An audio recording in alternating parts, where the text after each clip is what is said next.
میں نے کہا جو فرشتوں والا سوال تھا ان کا، اس کا ہلکا سا لطیف رنگ میں جواب دیا تھا، مگر بات یہ ہے کہ فرشتے جب انسان کی صورت میں دکھائے جاتے ہیں تو یہ مطلب ہرگز نہیں کہ فرشتوں کا باقاعدہ انسانوں کی طرح جسم بنتا ہے، بلکہ یہ کشفی نظارے ہوتے ہیں، اور کشفی نظاروں میں بعض دفعہ انسان پہچانتے ہیں، بعض دفعہ نہیں بھی پہچانتے۔ چنانچہ دو واقعات قرآن کریم میں ایسے ہیں جن سے پتہ چلتا ہے کہ اولو الالباب چوٹی کے بزرگ ایک نبی اور ایک اور بزرگ خاتون کا ذکر ہے کہ وہ فرشتوں کو پہچان نہیں سکے پہلے، دو انبیاء کا متعلق۔ پہلے حضرت ابراہیم کا ذکر ہے کہ جب فرشتے آئے تو وہ جلدی سے اندر گئے تاکہ وہ بھنا ہوا بچڑا لے کے آئے مہمان نوازی کی خاطر۔ جب انہوں نے کھانے سے انکار کیا تو تب ان کو پتہ چلا کہ یہ خدا کے فرشتے ہیں، انسان نہیں ہیں، ورنہ وہ کھانا کھا لیتے۔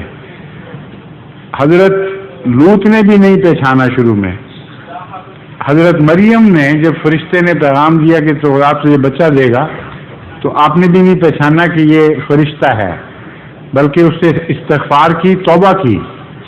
وہ سمجھی کہ بد ارادے سے کوئی آدمی آیا ہے اور بچے کا ذکر کر کے مجھ سے غلط تعلقات قائم کرنا چاہتا ہے۔ تو انہوں نے کہا کہ میں تو بہت نیک خاتون ہوں اور ہرگز مجھ سے کسی بدی کی توقع نہیں کی جا سکتی۔ تب اس نے کہا میں تو خدا کا فرشتہ ہوں اور میں تمہیں یہ پیغام دینے لگا ہوں۔ اس لیے جب خدا تعالیٰ کوئی نظارہ کشفی دکھاتا ہے تو اثر اس وقت طبیعت پہ یہی پڑتا ہے کہ اصل آدمی ہے، لیکن اللہ تعالیٰ خود ہی پھر اس معاملے کو کشف میں ہی سلجھا دیتا ہے، اس لیے پہچاننے کی کوئی خاص ضرورت نہیں، کیونکہ خدا خود ظاہر کر دیتا ہے کہ یہ فرشتہ ہے۔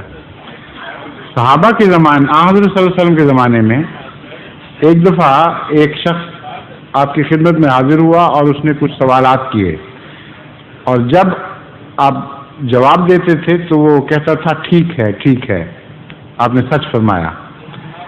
اس آدمی کے متعلق صحابہ کہتے ہیں کہ ہم نے کبھی اس کو پہلے مدینے میں دیکھا نہیں، مسافر بھی نہیں لگتا تھا، کیونکہ اس کے صاف ستھرے اجلے کپڑے، صاف ستھرا جسم، کوئی مٹی کا کوئی نشان نہیں اس کے چہرے پر، کوئی تھکاوٹ کے اثر نہیں تھے۔ جب اس نے سوال مکمل کر لیے تو اجازت لے کر وہ مجلس سے رخصت ہو گیا اور پھر کسی کو نظر نہیں آیا۔ اس پر حضرت رسول اکرم صلی اللہ علیہ وآلہ وسلم نے فرمایا کہ جبرائیل تھا جو انسانی شکل میں آ کر مجھ سے اس لیے سوال کر رہا تھا کہ تمہاری تعلیم کروں۔ یہ وہ مسائل تھے جو تمہیں بتانے کے لیے آیا تھا، لیکن میری معرفت۔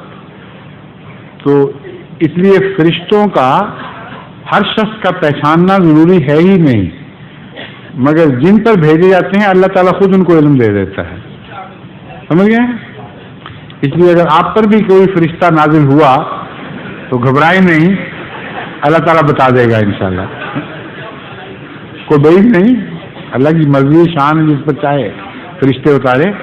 عام مومنوں کے متعلق قرآن کریم میں فرماتا ہے تتنزل علیہم الملائکۃ اللہ تخافوا ولا تحزنوا، اس لیے ہنسنے کی بات نہیں، واقعتاً فرشتے بندوں پر، عام خدا کے مومن صبر کرنے والے بندوں پر اترتے ہیں۔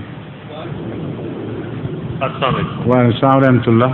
ظہور مہدی آخر